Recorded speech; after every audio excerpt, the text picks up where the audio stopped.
Hi guys, welcome back. Okay, so it's been a while since I've been on my channel, and most of you already know it was due to the passing of my husband.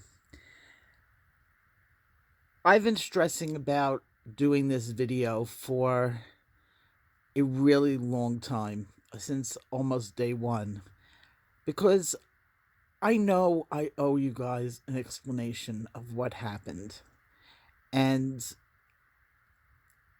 I'm sorry, I'm sitting in my bedroom closet. As you can see, it's pretty big, so that's why it's often a place that I can go and hang out if I want to just be alone or I don't want to be disturbed. It's a room. It's not really like a closet. It's like a room. So, oh, by the way, that's my dog. And I say mine because I used to say that I shared it. She has decided that she's not leaving my house, and which I will tell you in another story. But she is now my permanent dog, and um, she doesn't leave my side. Where I go, she goes. So first, I want to say that I want to thank everybody for the past couple of months. The support that you guys gave me just came in waves, and you have no idea how much help it gave me. I can never repay that type of help. When I was down, I would just sign on to YouTube, and there was somebody in my comments section offering me prayer or condolences or just an I love you. People that showed up in my DMs on Twitter, just and in my email that the it would come in all the right times. And there you'll never know who or what was said, but oftentimes like I was really bad, and then the right person said the right thing at the right moment, and this was happening over and over again. And that's basically how I've gotten through the past month. Today marks 1 month since he passed away. And while I'm not looking forward to rehashing in my mind what happened um, at the end, it's like leaving a story untold. I have to tell you guys.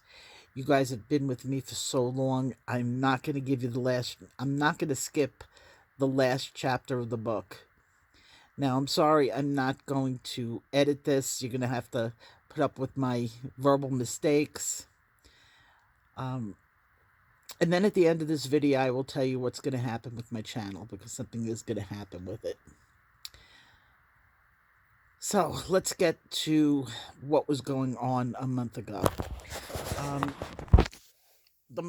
almost a full month before he passed away, we knew that my husband needed a surgery on his leg. This surgery was causing, the problem that was going to be fixed by this very minor procedure. It wasn't even a surgery. It was something that was being done in the doctor's office, paramounted to fixing 3 varicose veins.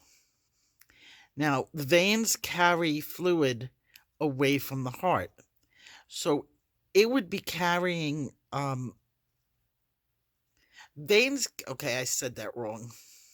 Veins carry blood to the heart. Arteries carry blood away from the heart. So the arteries on his leg would carry the fluid, lymph fluid and blood and everything down his leg. But the veins bringing it back up to the heart were not strong enough. The valves in them. So what the surgery was going to do was going to fix or destroy the 3 bad veins that were doing it. And that allows the good veins, which he did have in his legs, to become stronger. And eventually, they said within like 3 months, they should be functioning like a normal circulatory system. and we were greatly looking forward to this. But in the meantime, what was happening is, in waiting for the procedure and to have it done, he built up some fluid in his legs. And what the nephrologist said to do was, let's put you in the hospital. We'll give you some IV diuretics. It'll help you get rid of the fluid, and we will, they'll be able to do the procedure. You'll be able to heal, and everything would be great. So he went into the hospital about a month before the procedure was supposed to be done. Um, it may have been, well, maybe a couple of weeks. My brain is not functioning in time right now.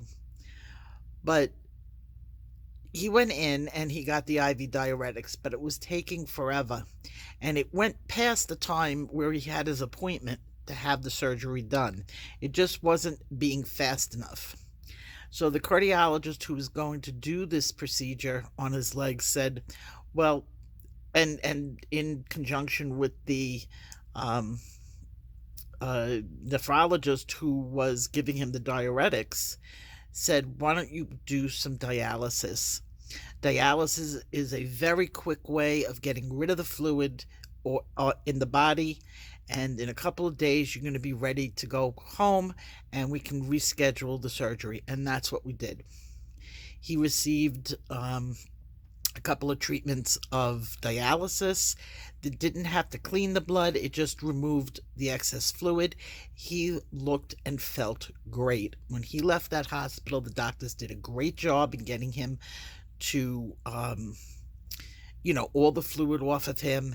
In fact, the day that he went home, he wanted to go shopping because he had lost weight and he didn't have enough clothes, which I could tell you, the man lied. This is all his clothes. I know. There's a lot. Well, those down there is mine, but the closet goes back behind me to racks. It's a big closet. So, he wanted to get more clothes, which is fine. I like more pencils. He liked his clothes. So we did that. Well, he didn't actually go. He came home, and then the next day was the day we were going to go shopping. Now, that day, he said to us, I don't feel that great.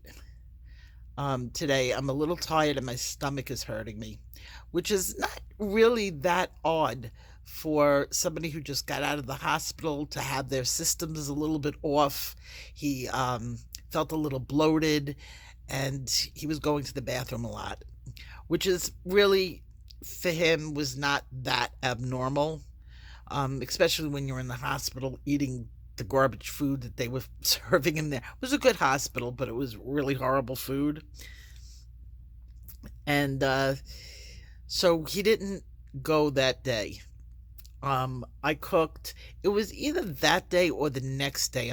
My brain, as I said, forgive me, I'm not 100% sure of the timeline to the moment. Okay, it's all big fog. So, get to the night that he went into cardiac arrest. It was like a day after he got home, and it was about, I don't know, about midnight, and I told him I really needed to go to sleep. I had not slept. When he comes home, I don't sleep that first night in case he needs something. And it had really been like 2 days since I had really slept more than 2 hours in one stretch. So I said to him, I'm going to go to bed. And I went downstairs into my craft room because there was a bed in there. It's not there anymore. And I was going to go lie down. About 1 o'clock in the morning, he called me on my phone. He said, can you come upstairs? I don't feel good. I'm having trouble breathing. Now, I know my husband is a bit of a complainer, or he was a bit of a complainer, and that's just the way he was. If he stubbed his toe, the whole neighborhood would hear it. He didn't hide his discomfort. So if he said I'm having trouble breathing, um, when by the time I'd walk up 5 flights of stairs to get to the master suite uh, floor, he could have been fine. He could have burped. And that's actually what I thought was wrong with him. I'm like, take a gas X.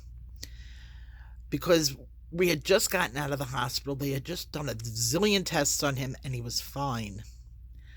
So when I got upstairs, he was complaining. He was standing in the middle of the room and just complaining that when he sits down, he can't breathe. I said, well, you probably, you have gas. It's pressing on your lungs, your stomach. Um, but he just kept insisting, I can't breathe, I can't breathe. And my daughter came into the room, and we decided we were going to call 911 just to be safe. 911 came, and they decided to take him to the hospital. Now, my husband has gotten a bajillion EKGs in his lifetime, and he has an abnormal EKG, and it's so abnormal it's normal for him.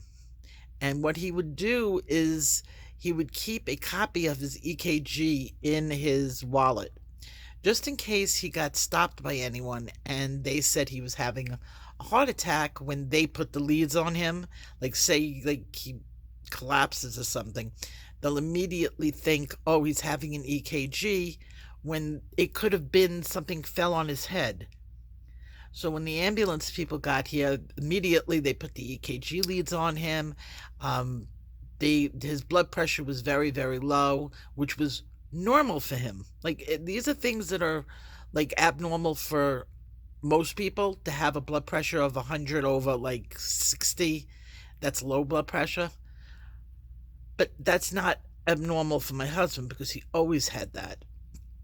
So they took him to the hospital, and honestly, I really did not think he was that sick. It just didn't even cross my mind. My daughter got into the ambulance with him, and I was going to come along after. That's the way we did it. He always, when he went to the hospital, I always did the long haul, like if I had to stay overnight or whatever. That's the way we did it. When we got to the hospital, my daughter called me up back in a panic. Something's not right. For everyone to come. Everyone went down to the hospital. He had gone into cardiac arrest, and which was unbelievable. And I'm like, oh my God, he really was having a heart attack, but he wasn't having a heart attack. So now this is the mind-blowing part of this whole entire thing, and probably why I couldn't speak for like a month. When they did his blood results, his potassium level was at deadly. It was at a point where people couldn't live with potassium that high.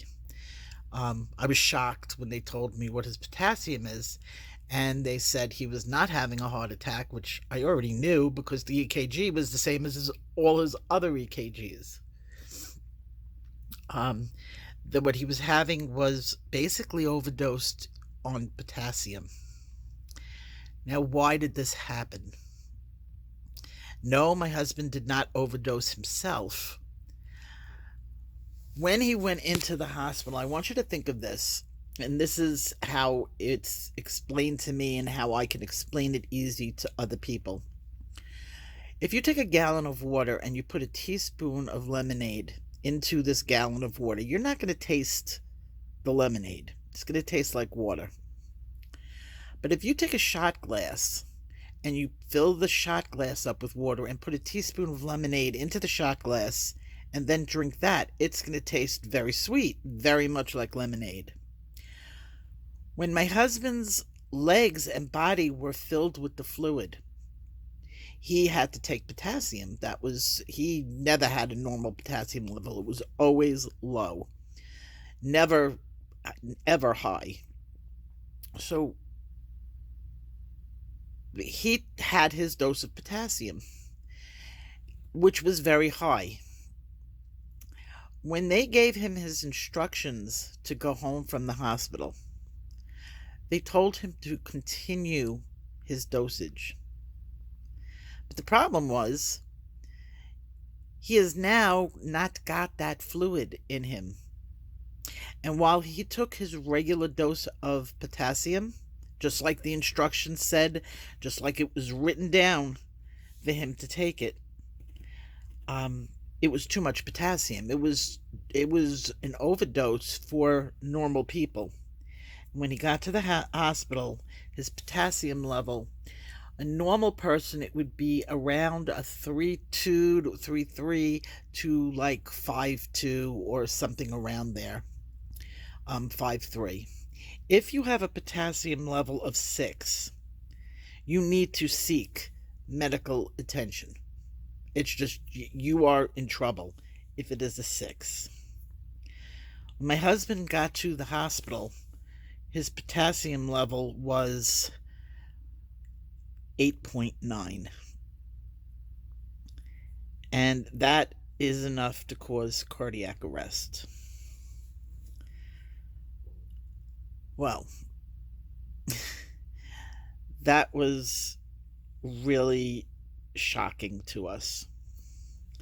Um, I didn't even know at the time how it got to be that high. It wasn't until I looked at the discharge instructions that it hit me right in the face, where it said resume your normal dosage of potassium. And that's where it happened. So the story goes on from there. Um, that was the night that I put the message in um, the community. Please pray for my husband. We had an emergency tonight. Please, I can use some prayers. And that is the first and only time I've ever asked anybody in my life, including when my daughter had cancer, did I ever ask people to pray. Well, they brought him back after 10 minutes. Okay. Um, doing CPR. They brought him back. That's when they told us we need to do emergency dialysis on him immediately. They started setting him up. I had to sign consents. They had to get that potassium out of his body. They needed to clean his blood because he was going to die.